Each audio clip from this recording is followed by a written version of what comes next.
Good morning and welcome to our midweek Bible study as we continue to move through the book of Judges. I remember in seminary, you always took Joshua, Judges, and Ruth together, and a very specific time period, different things going on here. But we're in lesson 6, and the title is Seeing Ourselves Through God's Eyes. And we're going to start a several week study on Gideon, who was one of the major judges. You remember, I guess, last week Shamgar was like one verse, definitely a minor judge. Well, going to see lots of text related to Gideon. The main idea this week is that fear moves us away from building our lives on the promises of God and experiencing the fullness of life. But if we see ourselves through God's eyes, we live as conquerors. And dealing with the fact that Gideon, when God called him to go and represent Israel, he was like, no, are you crazy? I am not your man. And but God specifically wanted him to be a judge, and he finally came to terms with it and worked out well. But it's trying the lessons the curriculum writer is trying to say. We find ourselves in the same place. I can't tell you how many people I've asked to serve at church who felt the same way. Felt like, no, I'm not ready for this, and I don't have the abilities. I always felt like if the Lord led us to go to them, that God was in it. But we have free choice, we have free will, and we can say yes and we can say no, and that's okay. But sometimes you only grow when you're stretched as a believer.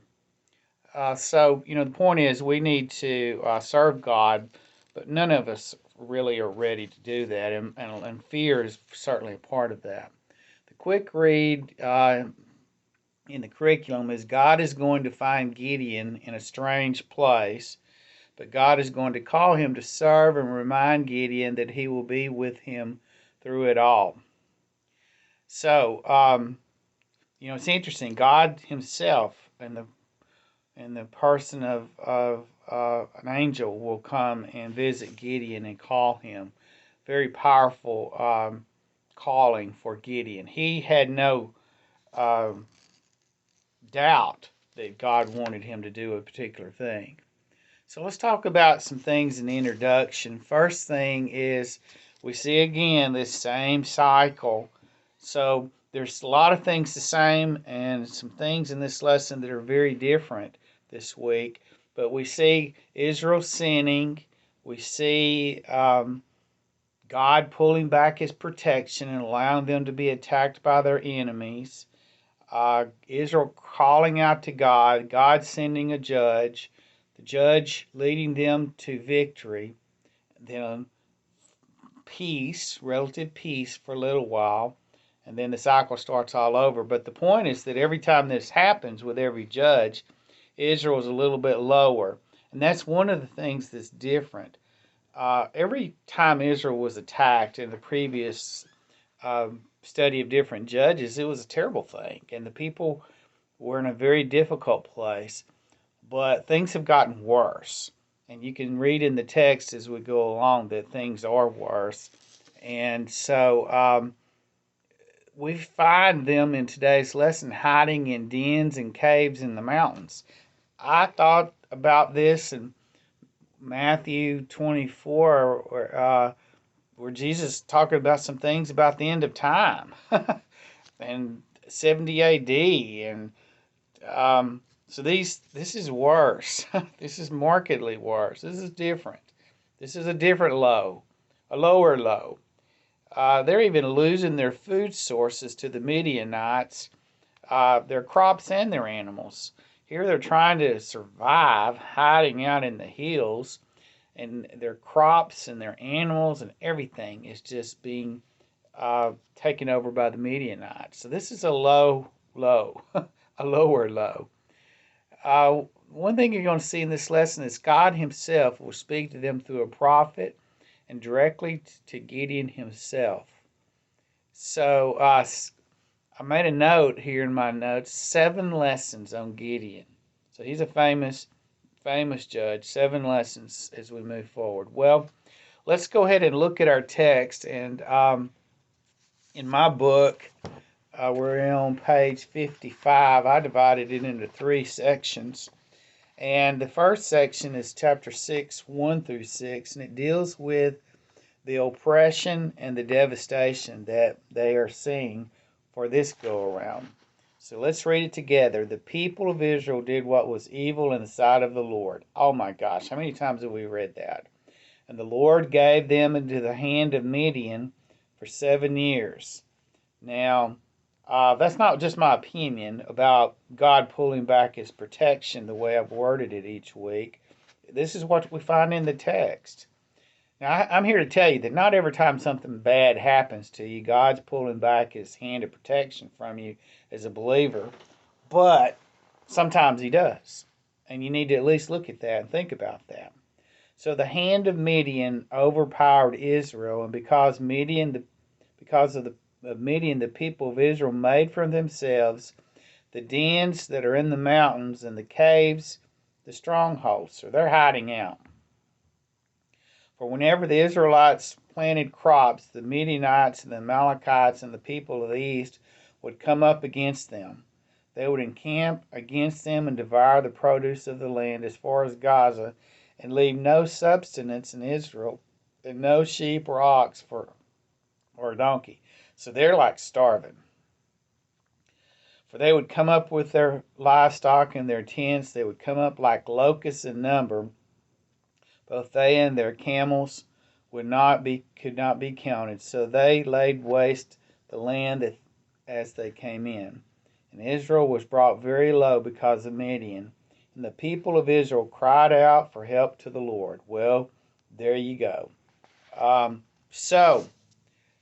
This time the Lord is allowing the Midianites to oppress Israel. And these people are the descendants of one of Abraham's wives after Sarah had passed away. Very interesting. There's a lot of discussion about this particular wife. Some believe it was Hagar, and we know that a whole another nation came up through them, but there's others believe, no, this is a whole different wife and a whole different group of people.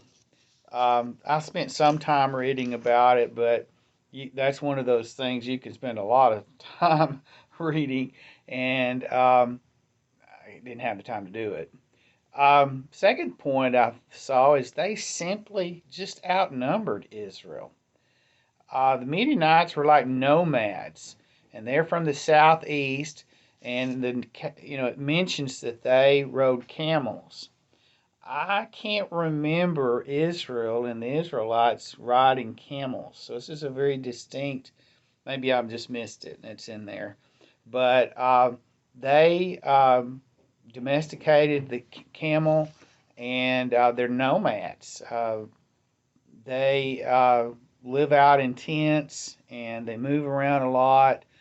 And this must have been a very fierce enemy for people to leave their homes and to hide. So it looks like these Midianites are like practicing a scorched earth policy here as far as how they're treating Israel. One of the things I'm going to mention at the end, is that things can get worse. And this seems to be a new low for Israel. Second passage is chapter 6, 7 through 10, and the people cry out to the Lord. Every week I've wondered, well, if their great sin is idols, why aren't they crying out to their idols? If they're so wonderful and you're going to worship them instead of worship God, where's that getting you? How's that working out for you? Well, let's look at verses 7 through 10. When the people of Israel cried out to the Lord on account of the Midianites, the Lord sent a prophet to the people of Israel. This is different, okay? And he said to them, Thus saith the Lord, the God of Israel, I led you up from Egypt and brought you out of the house of slavery, and I delivered you from the hand of the Egyptians and from the hand of all who oppressed you, and drove them out before you and gave them your land. And I said to you, I am the Lord your God. You shall not fear the gods of the Amorites in whose land you dwell. So he kind of reminds them of where they've come and what God has done for them. The Israelites had a very sharp memory. I suppose we do too. But the prophet, what he says to them is, remember what God has done. But here's a key verse, a key passage. But you have not obeyed my voice. And so, God sends a prophet first, and this prophet reminds them of where they have come. And,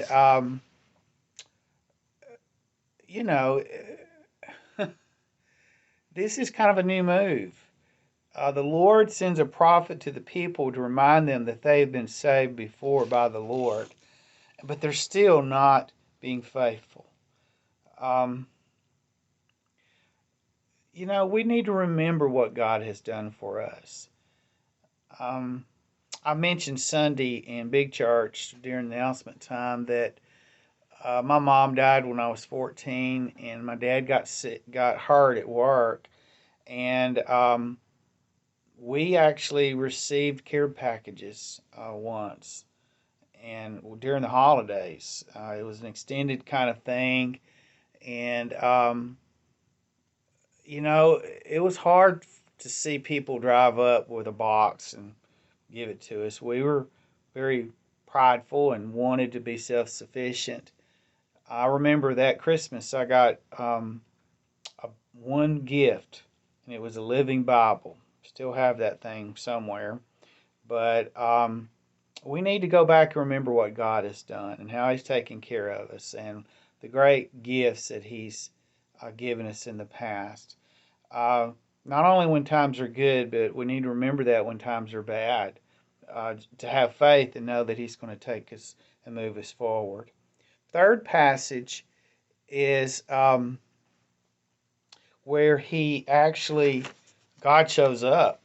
I always think of the movie Forrest Gump, where God shows up. They're out on their shrimp boat, and his cohort is mad at God, and God shows up in the storm.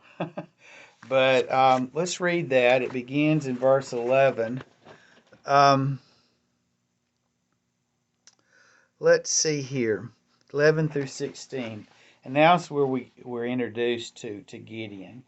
Now the angel of the Lord came and sat under the terebinth of Ophrah, which belonged to Joash the Abiezrite, while his son Gideon was beating out wheat in the winepress to hide it from the Midianites. And the angel of the Lord appeared to him, and he said, "Oh, the Lord is with you, O mighty man of valor." And Gideon's like, you talking to me? And Gideon said to him, "Please, my Lord, if the Lord is with us, why then has all this happened to us? And where are all his wonderful deeds that our fathers recounted to us, saying, Did not the Lord bring us up from Egypt? But now the Lord has forsaken us and given us into the hand of the Midian." And the Lord turned to him and said, "Go in this might of yours and save Israel from the hand of Midian. Do I not send you?" And he said to him, "Please, Lord, how can I save Israel? Behold, my clan is the weakest in Manasseh, and I'm the least in my father's house." And the Lord said to him, "But I will be with you, and you shall strike the Midianites as one man." So, before I forget it, every time I read this passage, I'm sitting here thinking that Gideon's mindset and the way he sees things, it's just not true. There's some important facts that he's overlooking. Gideon says, I know all these great stories. Why aren't you taking care of us now like, you did in the past? And it's almost like, God, why aren't you doing your thing? You are failing us, God. Well, he's kind of overlooking some important facts in that Israel has sinned. God has always been faithful to them as a nation, but they aren't being faithful. And that's kind of an important point. A lot of times we feel sorry for ourselves and, wonder why God's not doing what God does. Well, it's because we're not taking care of our end of the bargain. That's kind of an important fact there. So Gideon's not thinking right about this, and sometimes we don't. And so we need to remember that. It's like, give me a break. You didn't just land here and God not doing His thing. You have sinned. Well, keep that in the back of your mind as we go through this part. So we see an interesting thing happen here, and that God shows up in person. And I've read a little bit.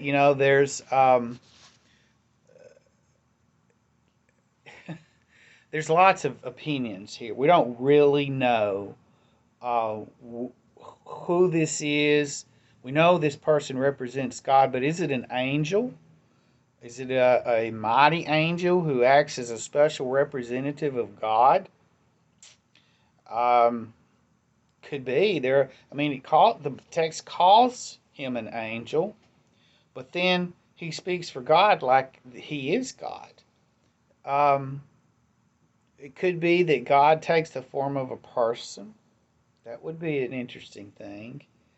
Um, there are people who believe that this is like the bodily form of God, like Jesus appearing in the Old Testament. There are people who believe the same thing about the story of Melchizedek, that this is Jesus showing his true self in the Old Testament. The point is, we don't really know. Um, he's called the angel of the Lord, but he speaks for God.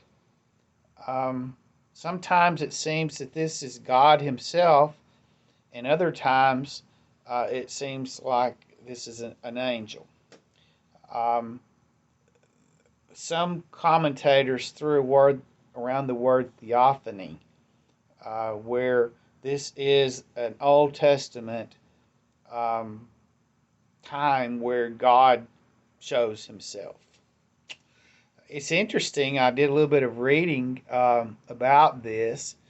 Um, there are other times where the angel of the Lord, which we see him quoted as being here, shows up. We see it in Genesis 16:10 with Hagar, where God shows up and comforts her.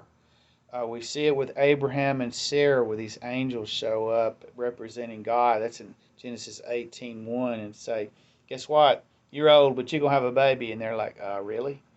Uh, we see it with Abraham at Mount Moriah, where the angel of the Lord in Genesis 22 provides a sacrifice. We see it with Jacob in Genesis 31:11.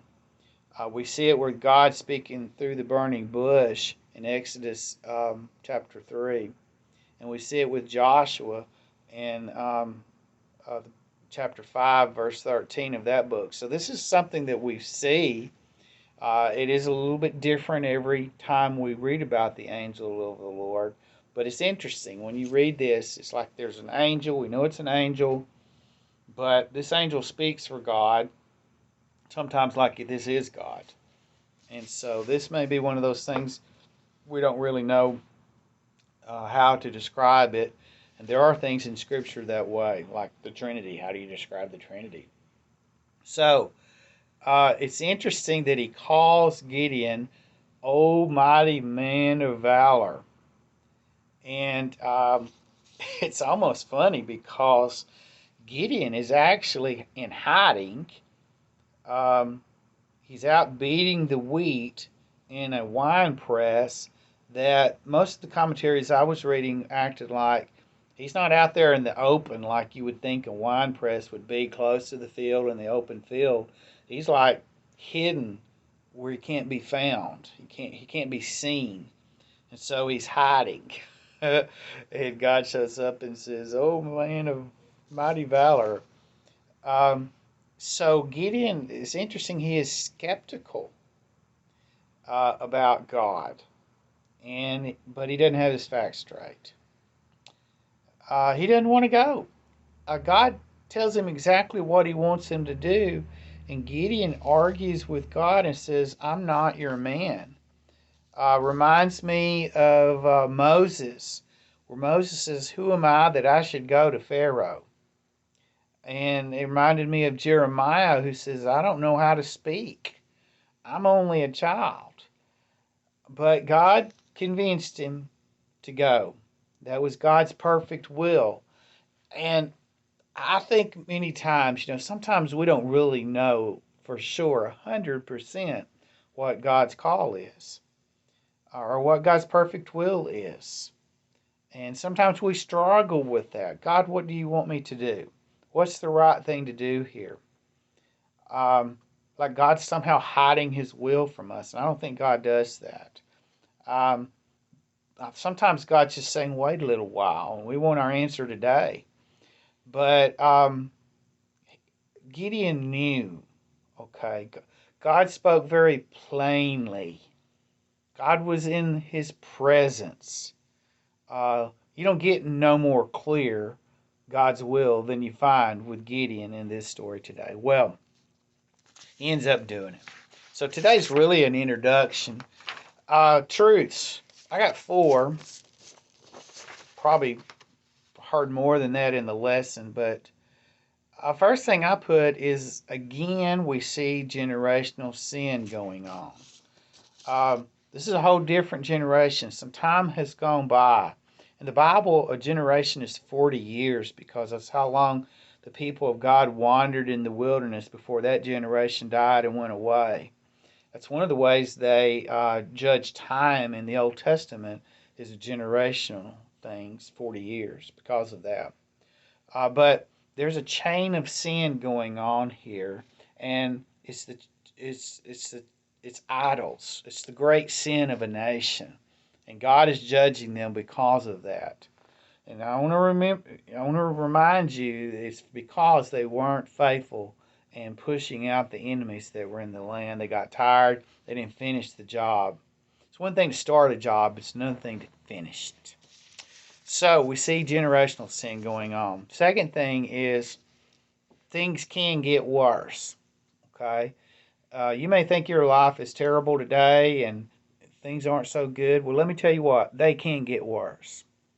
I've seen things as bad as they can get.